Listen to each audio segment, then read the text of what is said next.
Greetings of the day everyone. Welcome to the Photon Academy. So this is the video lecture of our chapter that is Physical and Chemical Changes from class 7.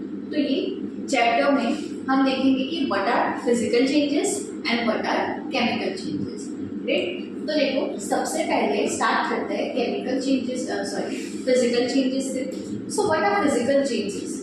तो physical right तो क्या होता है that the physical changes is a change in the form, shape और state without forming a new substance. तो कोई भी चीज़ है, ठीक है. अब फिजिकल चेंज में क्या चेंज होता है? उस सब्सटेंस की फिजिकल नेचर. फिजिकल मतलब क्या? उसका कलर, उसका शेप, मतलब बाहर से वो कैसा दिखता है वो चेंज होता है. तब उस चीज को हम बोलते हैं फिजिकल चेंजेस. मतलब बाहरी चेंजेस जो है ना, जो बाहर से दिख रहे हैं, हम बाहर से क्या देख पाते हैं सब्सटेंस का? उसका कलर देख पाता है, उसका शेप देख पाता है ना. फिर उसके बाद उसका स्टेट देख पाते हैं कि भाई वो लिक्विड फॉर्म में है, गैस फॉर्म में है, सॉलिड फॉर्म में है ना. वो सारी चीजें हम देख पाते हैं. तो इनमें जो चेंजेस आते हैं उन्हें ही हम क्या बोलते हैं? Physical changes. Right now example देख लो, मेल्टिंग ऑफ आइस. ठीक है, बर्फ का एक टुकड़ा है. अब बर्फ का जो टुकड़ा है वो तो देखो सॉलिड फॉर्म में है ना. अब जब तुमने इसको बाहर निकाल दिया तो क्या होगा? गर्मी की वजह से ये क्या बन जाएगा? वाटर बन जाएगा, है ना. ये जो सॉलिड क्यूब था इसका वो क्या हो गया? वाटर में चेंज हो गया.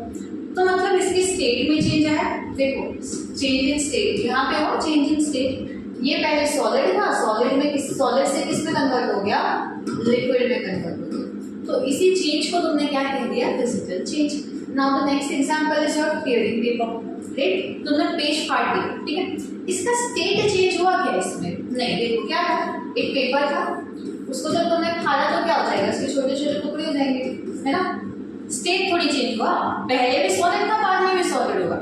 बस क्या चेंज हो रहा है यहाँ पे? That is its shape. यहाँ पे देखो इसका शेप बड़ा था, राइट. अब इसका शेप छोटा है as compare to this paper. छोटे छोटे टुकड़े कर दिए, मतलब तुमने उसकी शेप में चेंजेस किए. तो ये क्या हो गया? Physical change. ऐसे ही देखो next example is dissolving sugar in water. तो देखो यहाँ पे ये जो शुगर के क्रिस्टल्स है वो सॉलिड फॉर्म में है. अब तुमने इसके साथ वाटर दिया, पानी का ग्लास दिया, जो कि कौन से फॉर्म में होता है? वाटर. ऑब्वियस सी बात है, लिक्विड के फॉर्म में होता है. अब जब इसको इसमें घोल दोगे तो इसी के अंदर शुगर कन्वर्ट हो जाएगी ना. मतलब शुगर जो सॉलिड फॉर्म में थी वो सॉलिड से किस फॉर्म में कन्वर्ट हो जाएगी? लिक्विड फॉर्म में, है ना. इसका भी यहाँ पे स्टेट चेंज हो रहा है. तो that was example of physical changes. Now this changes are reversible. Reversible क्या होता है? देखो यहाँ पे क्या हो रहा था? आइस था, है ना, जो कि सॉलिड फॉर्म में.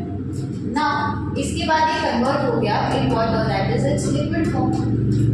फॉर्म चेंज हो, फिजिकल चेंज हो ना. तुम चाहो तो क्या इसको बदल सकते हो? You can reverse the situation और नॉट. तो ऑब्वियसली बात है कि क्या किया तुमने? जो पानी पिघल गया उसको वापस फ्रीज करने डाल दिया फ्रीजर के अंदर. तो क्या वापस वो आइस के अंदर कन्वर्ट हो सकता है? हो सकता है, राइट. अब ये जो वाटर था, अब इसी वाटर को तुमने क्या कर दिया? फ्रीज कर दिया. तो इसी से क्या बन गई? तुम्हारी आइस बन गई. तो क्या हो रहा है यहाँ पे?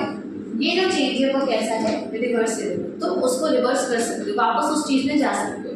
ठीक है. तो फिजिकल प्रॉपर्टीज की फिजिकल चेंजेस जो है उसकी प्रॉपर्टीज क्या याद रखनी है तुम्हें? सिर्फ कि फिजिकल चेंज बेसिकली होता है तो उसका जो स्टेट है, उसका जो शेप है, उसका जो कलर है, उसमें जो चेंज आएगा उसे हम कह देंगे physical changes. Right. Physical changes कैसे होते हैं? रिवर्सिबल होते हैं. Right now here is a diagram. इसमें देखो और भी बहुत सारे फिजिकल चेंजेस के एग्जांपल्स हैं. So that is the breaking glass. ठीक है, ग्लास को तुमने तोड़ दिया, फिजिकल चेंज, उसका बाहर का शेप चेंज हो गया. देन तुमने कैंडीज को मिक्स कर दिया, उसका साइज चेंज हो गया. अब तुमने पेपर को शेड कर दिया, फाड़ दिया, राइट, फोल्ड कर दिया. Ice, melting of ice, chopping of wood, cutting hair, dry ice sublimation, boiling water and breaking. तो इन सब में क्या हो रहा है कि उसका जो स्टेट है, उसका जो शेप है, उसका जो कलर है, उसके अंदर चेंजेस आते हैं. So this are the physical changes. Right now let's move towards the chemical changes. अब सी केमिकल चेंजेस क्या होते हैं? Chemical changes leads to the formation of a new substance. क्या वहाँ भी कोई नई चीज बनेगी? नहीं, जो थी उसी में तुमने उसका शेप बदल के, स्टेट बदल के, कलर बदल के उसी चीज को एक डिफरेंट चीज में कन्वर्ट कर दिया. मतलब वही चीज थी, उसमें कोई चेंजेस नहीं था. लेकिन केमिकल चेंजेस में क्या होता है ना देखो जो फिजिकल चेंजेस है वो बाहर ही हमें दिख रहे हैं। अब तुम्हारी बॉडी में डाइजेशन होता है ना, खाना तुम खाते हो वो डाइजेस्ट हो जाता है बहुत सारे प्रोसेस से। अब वो जो प्रोसेस तुम्हारे अंदर चल रही है क्या तुम उसे देख पाते हो? नहीं देख पाते रे, वो तो चल रही है अपने आप। तो इन प्रोसेसेस को क्या बोलते हैं, तो इन चेंजेस को क्या बोलते हैं? तुमने जो बड़ा सा खाना खाया ना, अब वो छोटे छोटे टुकड़ों में टूट जाता है और तुम्हारे स्टमक के अंदर जाके एब्जॉर्ब हो जाता है। तो वो जो खाना है वो टूट के चेंज हो गया है ना। तो उसके अंदर जो चेंजेस आया वो कैसा चेंज था? केमिकल चेंज था, है ना। अंदर ही तुम्हें दिख नहीं रहा है लेकिन चेंज हो रहा है। तो इसकी वजह से क्या होता है ना कि नया सब्सटेंस बनता है। अब ये क्या होता है कि तुम्हें और डिटेल में पता चलेगा जब हम इसी केमिकल चेंजेस के रिलेटेड केमिकल रिएक्शंस को पढ़ेंगे। तो see that example is your rusting of iron, burning of coal and cutting of milk. तो देखो रस्टिंग ऑफ आयरन क्या होता है कि तुमने देखा होगा कि लोहे के जो गेट होते हैं वो क्या हो जाता है, थोड़े टाइम के बाद ना उन पे जंग लग जाती है ना। तो वो जंग क्यों लगती है वो भी हम देखेंगे, डिटेल में देखेंगे, वो तो डिटेल से दिया हुआ है। तो ये जो चेंज है वो क्या होता है? केमिकल चेंजेस, है ना। देखो वो तुम्हें दिख जरूर है, मैं ये नहीं कहती कि तुम्हें दिखता नहीं, तुम्हें दिखता है ना कि वो जो कॉपर था, सॉरी तुम्हारा जो आयरन था, आयरन का जो गेट था उसका कलर पहले कुछ और था, है ना, सिल्वर कलर का लगता था। लेकिन जब उसके ऊपर जंग लग गई तो वो कैसा हो गया? ब्राउनिश ब्राउनिश उसके ऊपर लेयर आ गई। तुम्हें दिख तो रहा है लेकिन क्यों दिख पा रहा है? क्योंकि उस चीज के अंदर कुछ ना कुछ चेंजेस आए हैं, उस चीज के अंदर कुछ केमिकल रिएक्शंस चल रही है जिसकी वजह से केमिकल चेंज है। तो किसी भी सब्सटेंस के अंदर बेसिकली क्या चलती है? Chemical reactions. अब इसी केमिकल रिएक्शंस की वजह से क्या आता है? Chemical changes, right. Now this changes are reversible. इन चेंजेस को तुम रिवर्स नहीं कर सकते, ठीक है। यहाँ पे कुछ प्रिंटिंग मिस्टेक हुई है, actually these are not reversible. अब जो केमिकल्स है, जो केमिकल रिएक्शन तुम्हारी बॉडी में हो रही है तुम उसको चेंज नहीं कर सकते। अब तुमने खाना तो पचा लिया ना, क्या वो वापस उसी फॉर्म में आ जाएगा तुम्हारे मुंह के बाद? पॉसिबल नहीं है, राइट। तो जितने भी केमिकल रिएक्शंस चलती हैं वो रिवर्सिबल नहीं है, वो वापस से नहीं आ सकती। एक बार हो गई तो हो गई। अब तुम छोटे से बड़े हो गए, तुम्हारे अंदर केमिकल रिएक्शंस चली, तुम्हारी बॉडी के अंदर केमिकल चेंजेस आए, राइट। अब तुम छोटे से बड़े हो गए, अब तुम वापस बड़े हो गए तो क्या छोटे हो सकते हो? नहीं है, पॉसिबल ही नहीं है। तो जो केमिकल चेंजेस होती है वो कैसी होती है? इररिवर्सिबल होती है। उनको रिवर्स करना is just not possible, right. तो देखो यहाँ पे जैसे कि एग्जांपल गिवन है ना, ये पिक्चर में देखो, तुमने जब आग लगाई तो वो लकड़ी तो जल गई ना, उसके अंदर क्या चल रही थी? कुछ केमिकल रिएक्शंस चल रही थी, उसी केमिकल रिएक्शंस की वजह से लकड़ी जली, राइट। अब तुम वापस लकड़ी का नहीं बना सकते, जल चुकी है वो तो ये क्या हो गया? Chemical reaction. ऑल्सो यहाँ पे देखो रस्टिंग ऑफ आयरन, आयरन का नेल था कि ठीक है आयरन की, और जब तुमने उसको सोल्यूशन में डाला तो उसके ऊपर क्या लग गई? जंग लग गई। That was basically a chemical reaction, done. तो चलो केमिकल चेंजेस जो है उसमें क्या होता है कि तुमने देखा कि भाई तुम्हें ना नई चीज, नया सब्सटेंस मिलेगा। जैसे कोई केमिकल रिएक्शन होगी तुम्हें एक नया सब्सटेंस मिलेगा, राइट। अब in addition to new product, जो नई चीजें तुम्हें मिलेगी केमिकल रिएक्शन के दौरान, द फॉलोइंग में एक्वायर केमिकल चेंज। तो क्या सिर्फ कोई नई चीज बनी तो ही तुम्हें पता चला कि केमिकल रिएक्शन होगी? नहीं, ऐसे भी बहुत सारे कैरेक्टर्स और है जो तुम देख के पता कर सकते हो कि हाँ इसमें कोई ना कोई केमिकल चेंज हुआ है। तो see what are now heat, light or any of the other radiation that is ultraviolet for example may be given off for X। तो कभी भी कोई केमिकल रिएक्शन हो रही है ना तो उसमें क्या हो रहा है कि वो गर्म हो जाती है ना। कुछ रिएक्शन तुमने की और उसमें से हीट निकली, वो गर्म होने लग गया, तो भी क्या हुई है? Chemical reaction. तो भी वो इंडिकेशन है कि हाँ केमिकल रिएक्शन हुई। तो तुम उससे भी पता लगा सकते हो कि कोई केमिकल रिएक्शन हुई है। ऑल्सो साउंड में भी प्रोड्यूस, आवाज आएगी, अगर तुमने कोई रिएक्शन की तो आवाज आएगी और उससे तुम्हें पता चलेगा कि वो रिएक्शन हो रही है ना। अ चेंज इन स्मेल, तो क्या होता है? स्मेल आने लग जाती है। मान लो पहले उसकी स्मेल कुछ और थी लेकिन जब केमिकल रिएक्शन हुई तो उसकी स्मेल जो है वो चेंज हो गई, है ना। तो स्मेल भी एक कैरेक्टर है जिससे तुम ये पता लगा सकते हो कि हाँ केमिकल रिएक्शन हुई ना। कलर चेंज हुई कि क्या होता है? कलर चेंज हो जाए, है ना। पहले कुछ और था फिर कुछ और हो जाए, ये as a kind of physical change में भी आएगा, है ना। लेकिन जब केमिकल रिएक्शन तुम दो चीज़ों के बीच में करवा रहे हो तुम्हें पता चले कि भाई उसका कलर ही चेंज हो गया है तो भी वो क्या होगा? Chemical reaction. अब गैस में भी फॉर्म, या फिर मान लो कि कोई केमिकल रिएक्शन हुई और वहाँ उसमें से क्या निकली? गैस निकली। तो गैस निकली तो यू कैन से कि हाँ केमिकल रिएक्शन हुई। डन। नाउ अब जो केमिकल चेंजेस थे वो किसकी वजह से हो रहे थे, केमिकल रिएक्शंस की वजह से। सो हम अब क्या करने वाले हैं, केमिकल रिएक्शंस जो तुम्हारी टेक्स्ट बुक में बताई गई। सबसे पहले उन्होंने क्या किया कि एक मैग्नीशियम की रॉड थी, ठीक है, मैग्नीशियम की रिबन थी, मान लो छोटी सी पतली सी। अब उसको तुमने थोड़ा सा पॉइंटेड बना दिया और उसमें ना आग लगा दी। अब जो मैग्नीशियम की रिबन में तुमने आग लगाई ना, उसकी वजह से क्या होगा, केमिकल रिएक्शन ही होगी यहाँ पे, है ना। मैग्नीशियम की रिबन को तुमने आग लगा दी तो उसमें से क्या निकलेगी, व्हाइट कलर की फ्लेम निकलने लग जाएगी। जब वो जलेगा ना तब तुम्हें कैसा दिखेगा, व्हाइट कलर का दिखेगा। डन। तो देखो वो इक्वेशन देखो, केमिकल रिएक्शन हो रही है क्या नहीं, वो तुम कैसे समझ सकते हो, उसकी इक्वेशन से, है ना। इक्वेशन से पता लगा सकते हो कि हाँ ये केमिकल रिएक्शन चल रही है। तो सी ये जो मैंने तुम्हें केस बताया मैग्नीशियम रिबन को जलाने वाला, तो इसकी केमिकल रिएक्शन क्या हो रही होगी, तो दैट इज मैग्नीशियम था, ठीक है, मैग्नीशियम की रिबन थी, that is your Mg magnesium. अब उसके साथ ऑक्सीजन, ऑक्सीजन तो हर जगह प्रेजेंट है ना। तुम लोग जी किसकी वजह से, ऑक्सीजन की वजह से, तो ऑक्सीजन गैस तो हर जगह प्रेजेंट है। तो जहाँ भी तुम उस मैग्नीशियम रिबन को जला रहे थे वहां भी तो ऑक्सीजन आई थी, राइट। तो तुमने मैग्नीशियम ली, उसके साथ ऑक्सीजन को क्या किया, ऑक्सीजन आई, और इस केमिकल रिएक्शन का प्रोडक्ट, ये एरो क्या बताता है कि भाई ये दो चीजों को तुमने जब मिलाया ना तो तुम्हें ये मिला, राइट। तो तुमने जब मैग्नीशियम और ऑक्सीजन को मिलाया तो तुम्हें क्या मिला, magnesium oxide, that is MgO।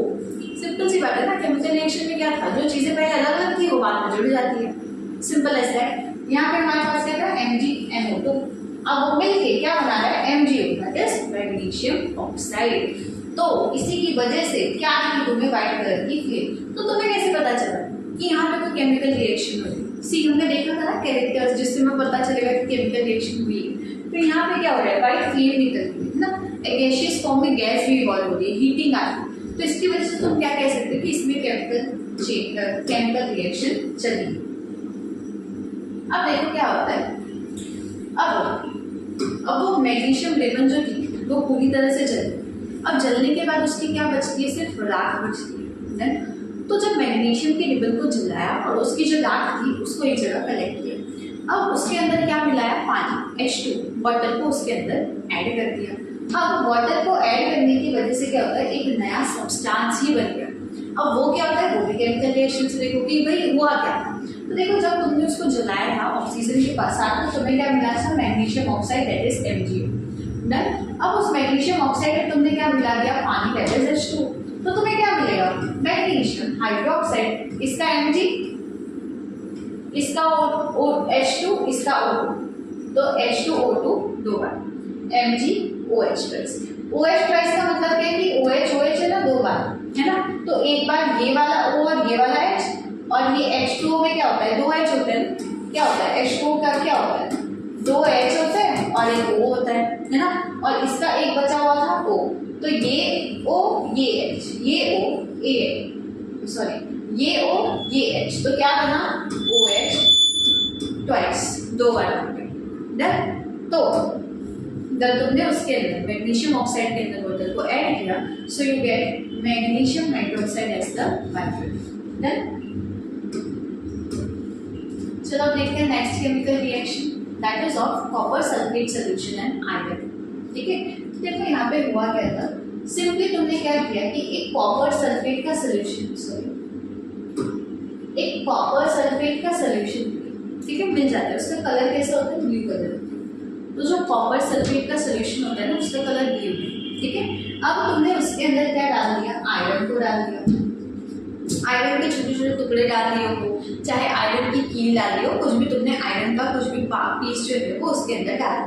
अब देखो ये वही है ना, डायग्रामेटिक रिप्रेजेंटेशन। यहाँ पर ब्लू सॉल्यूशन है कॉपर सल्फेट का, अब तुमने उसके अंदर आयरन की ना कील डाल दी।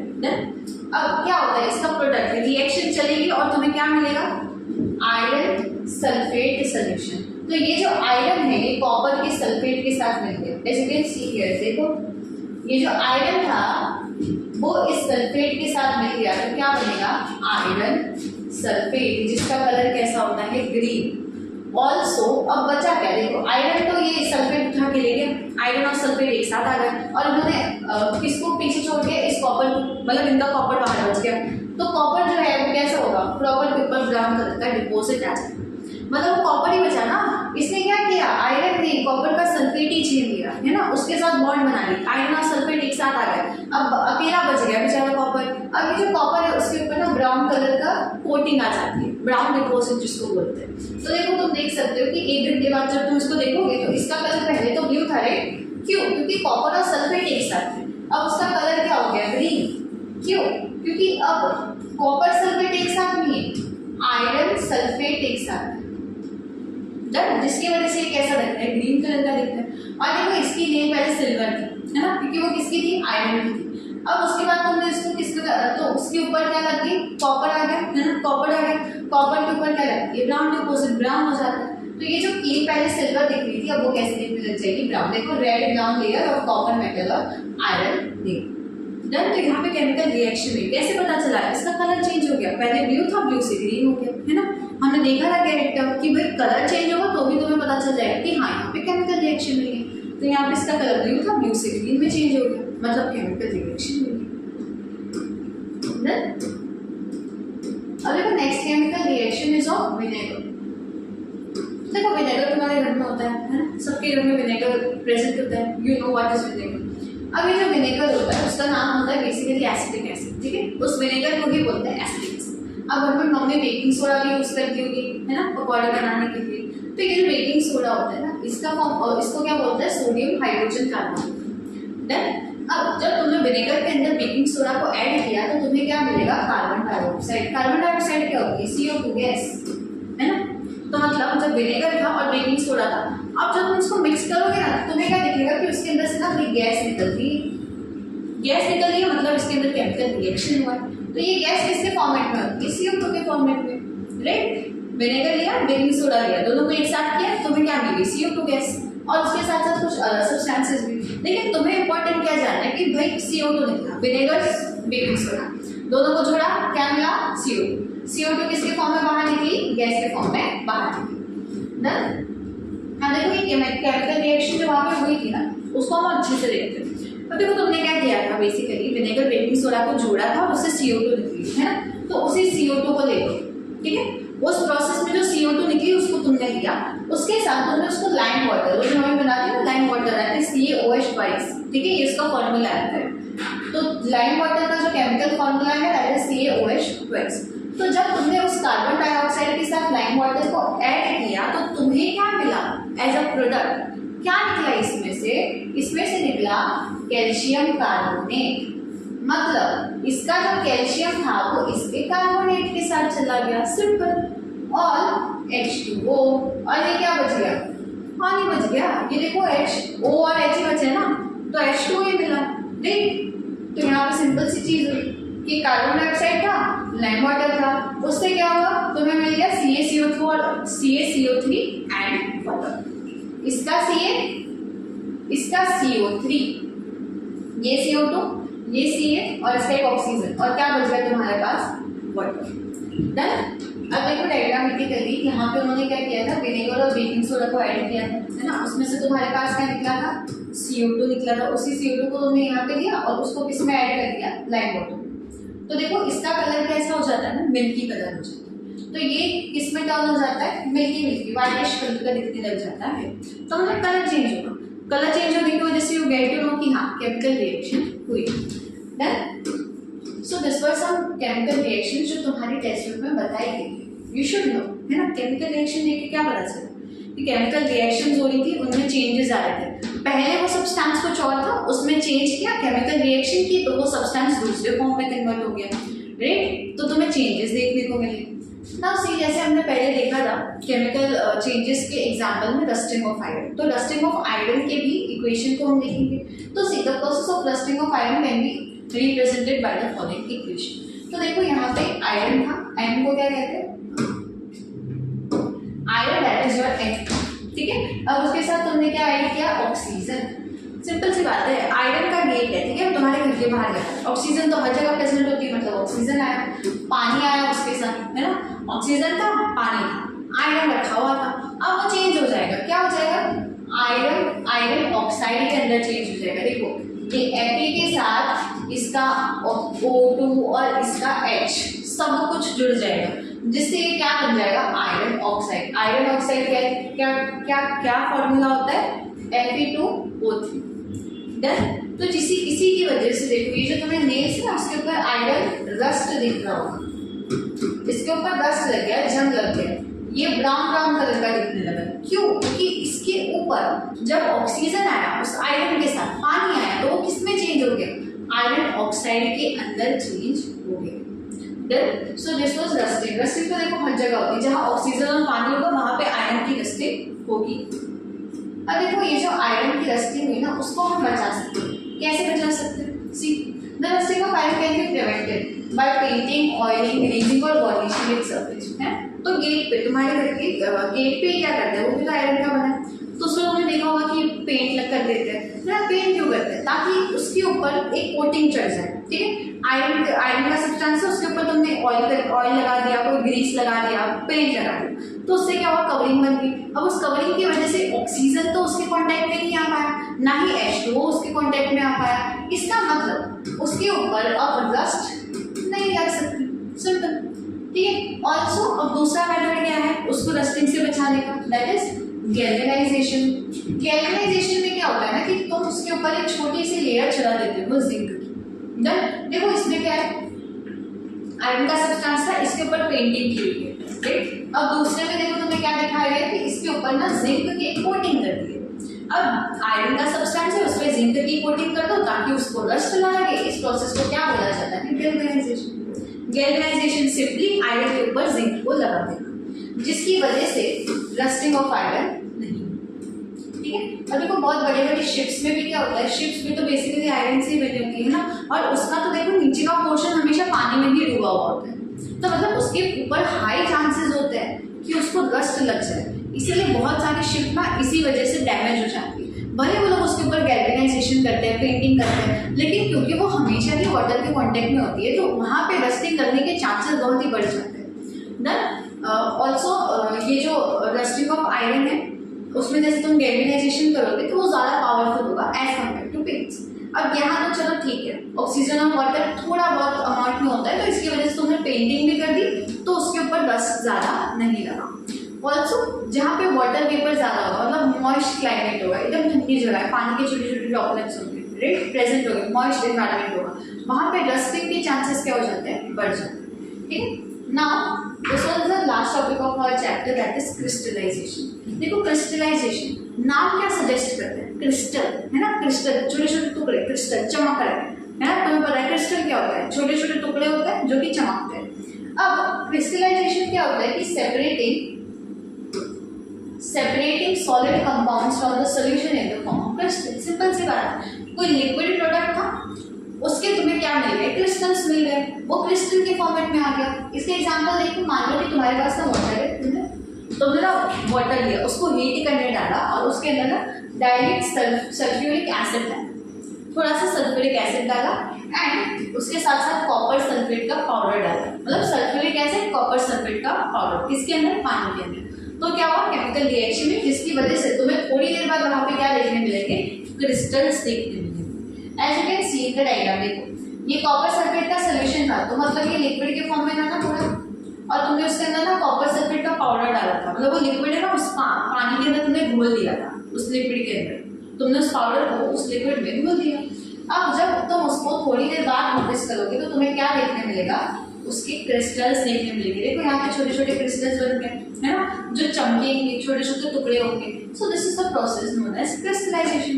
कोई भी बड़ी चीज थी, वो लिक्विड के फॉर्म में थी, लिक्विड के फॉर्म से वो क्या दिखने लग जाएगी, क्रिस्टल्स के फॉर्म में दिखने लग जाएगी। This is known as crystallisation. So this was the end of this chapter. Hope you guys understood it well. Thank you everyone.